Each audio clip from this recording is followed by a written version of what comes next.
بستیوں میں جائیں گے اور وہاں پر وہ کس لیے جائیں گے؟ اسی وجہ سے جائیں گے کہ وہ ان کی جو تجلی خاص ہے وہ وہاں اترنے والی ہے،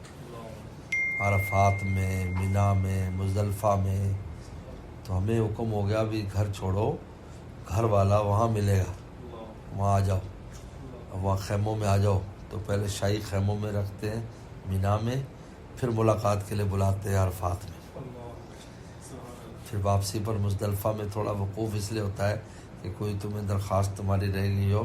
جلدی سے ہمیں دے لو، تاکہ ابھی بھی وقت ہے۔ پھر آنے کے بعد اب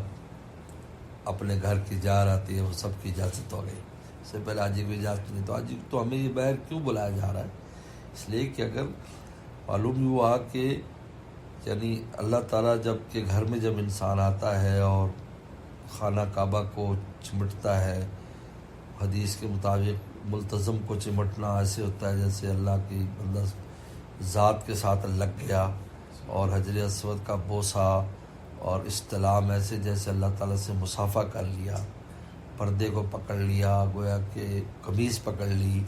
اس سے تشبیہات دی گئی ہیں۔ اب اتنا زیادہ قرب ہے، لیکن معلوم ہوا کہ اگلے بھی درجات ہیں کہ جس کے لیے یہ چھڑوا کر اور اس میدان میں لے جا رہے ہیں عرفات میں، معلوم کہ وہ قرب کا کوئی اور ہی عالم ہے وہاں جو قرب۔ تو اس سے معلوم ہوا کہ اس عبادت میں جو قرب کی جو درجات ہیں کسی اور جگہ نہیں،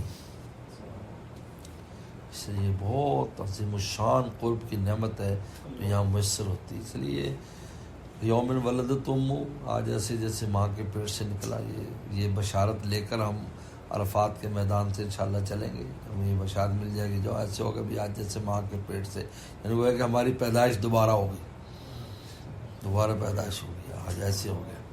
کچھ بھی نہیں رہا اب ہمارے کوئی غلاظت، کوئی علائش گناہوں کی نہیں رہی، ایسے پاک صاف کر کے ہمیں بھیجا جا رہا ہے، کیونکہ قرب کا مقام ایسا ہے، جب جتنا اونچا قرب کا مقام ہوگا اتنا ہم میں بھی تو اتنے درجے کی پاکیزگی ہوگی نا، تبھی تو قرب دیں گے نا، تبھی تو ملاقات کریں گے۔ تو ایسا پاک کر دیتے ہیں، پھر ملاقات ہوتی، کبھی گئے تو ایسے ہو گئے جیسے آج ماں کے پیٹ سے نکلے۔